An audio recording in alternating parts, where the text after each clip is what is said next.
খুঁজে খুঁজে শত্রুদের নিকেশ করবে সুইসাইড ড্রোন কাল। এ আরেক ব্রহ্মাস্ত্র ভারতের। বিশাল মিসাইল নয়, যুদ্ধের খেলায় এখন খুদে ঘাতক। ভারতের কাল ড্রোনে বাড়ছে শত্রুর আতঙ্ক। 1000 কিলোমিটার দূরে হবে নিখুঁত আঘাত। দেশীয় প্রযুক্তিতে তৈরি ভারতের কামিকাজে ড্রোন আকাশে উড়বে 5 ঘন্টা, শেষে আত্মঘাতী হামলা। ভারতের কাল ড্রোনে বদলাবে যুদ্ধের নিয়ম। শত্রুর ঘাঁটিতে হঠাৎ ঝড়। কাল প্রকল্পে ভারতের ভয়ঙ্কর কামিকাজে ড্রোন। সেনাদের ঝুঁকি কমাবে নতুন অস্ত্র। দেশীয় ড্রোনের শক্তি বাড়াচ্ছে ভারত।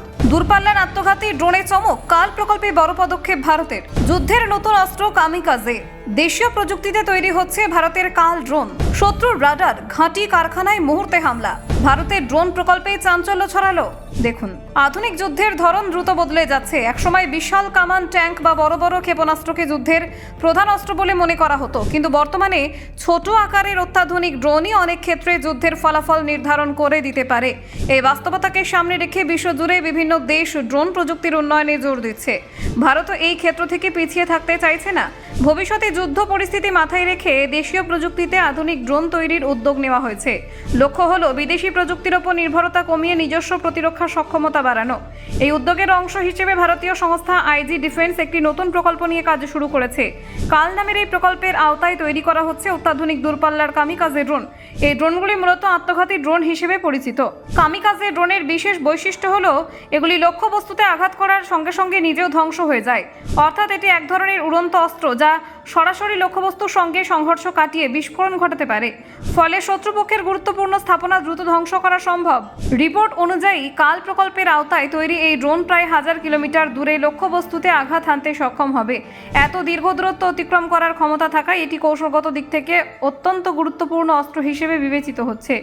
এই ড্রোনগুলির আরেকটি গুরুত্বপূর্ণ বৈশিষ্ট্য হলো এগুলি দীর্ঘ সময় আকাশে উড়তে থাকতে পারে। বিভিন্ন রিপোর্টে বলা হয়েছে একটানা 3 থেকে 5 ঘন্টা পর্যন্ত আকাশে উড়তে পারবে এই ড্রোন। এর ফলে দূরের লক্ষ্যবস্তুতে হামলা চালানো আরও সহজ হবে।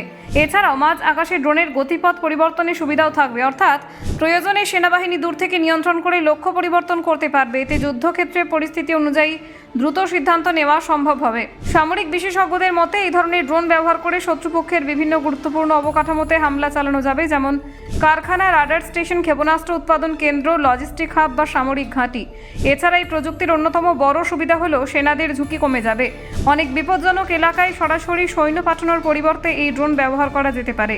ফলে মানব জীবনের ক্ষয়ক্ষতির সম্ভাবনা কমে আসবে। বর্তমানে কাল ড্রোন প্রকল্পটি এখনও প্রাথমিক পর্যায়ে রয়েছে। সম্প্রতি এই প্রকল্পের প্রথম ঝলক সামনেও এসেছে। ভবিষ্যতে ধাপে ধাপে এরা আরও প্রযুক্তিগত তথ্য প্রকাশ করা হবে বলে জানিয়েছে সংস্থাটি। বিশেষজ্ঞদের মতে এই প্রকল্প সফল হলে ভারত সেই সব দেশের তালিকায় যুক্ত হবে যার দূরপাল্লার উন্নত ড্রোন প্রযুক্তি তৈরি করতে সক্ষম। এতে দেশের প্রতিরক্ষা প্রযুক্তির ক্ষেত্রে বড় অগ্রগতি ঘটবে। Bureau report, Bangla digital TV.